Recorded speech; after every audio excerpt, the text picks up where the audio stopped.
Hello, my name's Areana Eivers and I'd like to welcome you to this course on mental wellbeing for researchers. I'm your moderator and I am going to be guiding you through the next 5 weeks of this course as we look first of all at what we mean by mental wellbeing, what we think it is and what we think it isn't, what are some of the things that can both jeopardize mental wellbeing and the things that we can do to protect mental wellbeing.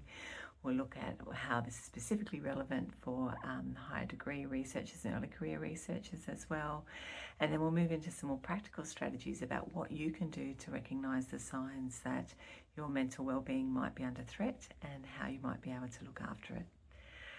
Whatever your reason for being here, perhaps this is a topic that's of special interest to you. Perhaps you're already underway in your HDR or early career researcher journey and finding that mental wellbeing is a little bit challenged at times, and so this topic has piqued your interest. Perhaps not, perhaps it was just something that came across your radar and you decided to give it a go. Whatever your reason for being here with us in this course, we really value having you here, and I hope that you'll be able to take away something from the next 5 weeks that will be useful to you.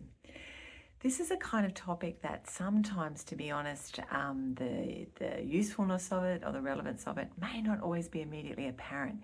It may be something that a few months or even a few years down the track, you find yourself maybe not in such a great place mentally, and you recall, hey, wait a second, I did that course where we talked about mental wellbeing, about what might be going on, about what sort of things might be impacting upon my mental wellbeing at the moment, and also maybe about some things I might be able to put in place to look after it. So hopefully you will get something more immediately out of it, but if not, I hope that long term it will give you some ideas and strategies that you'll be able to draw upon, whether you stay in academia or not.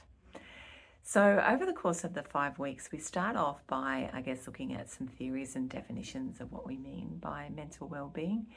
As I said, including what we're not meaning in this course at least. We're then going to, in week 2, look specifically at the case of HDR students and early career researchers, because the research is showing us that as a group, HDR students are particularly vulnerable to having poor mental wellbeing. So we're going to look at why that might be, and also what are the particular, characteristics of threats to wellbeing that you might see in an HDR population. In the 3rd week, we're going to look more at the environmental or systemic factors that can impact mental wellbeing. Lots of people tend to concentrate just on what's going on within themselves, but the research clearly shows us that it also has a lot to do with the environment and the context that you're in. So we're going to have a look at that. In week 4, we're going to have a look at what you might do yourself when you find that your mental wellbeing is starting to slip. What are some simple strategies you can put in place? And then in week 5, we're going to zoom out a little bit to say, first of all, what you might be able to do when things are a bit worse or a bit bigger than you can manage on your own, how you might be able to support other people, and also how you might be able to build a long-term plan for how you're going to look after your mental wellbeing well into the future. This is a topic that I am particularly passionate about for all sorts of reasons. One is that I'm a clinical psychologist, so I guess mental wellbeing is kind of my bag in a sense, something that is of interest to me and something I'm passionate about supporting in people generally. But I'm also a supervisor of HDR students, so I see firsthand how people can grapple with their mental wellbeing and how that kind of moves and changes a bit as people progress through their HDR journey. The other reason that's of interest to me is that I myself, of course, was an HDR student, PhD student, and an early career researcher. It's getting to be a long time ago now, but I definitely have strong memories of it. And I actually embarked on 2 PhDs, but I did not complete 2 PhDs. One of those I didn't complete, and one I did manage to push through. And both of them, during both of those, I encountered some pretty significant challenges. But the big difference, to my mind, in why I was able to finally finish the PhD the second time and was not able to do it the first time, had a lot to do with how I perceived my mental wellbeing, the importance that I placed on it, and how I looked after it during that PhD journey. So you might hear me talk a little bit about my own experiences as we move through this course, in case that's helpful for any of you.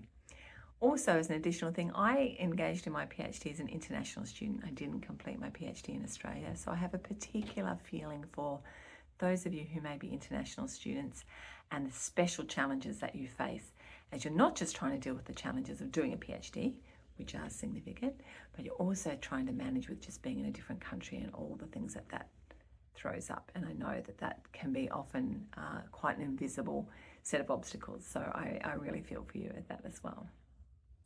I'm looking forward to taking you through this journey.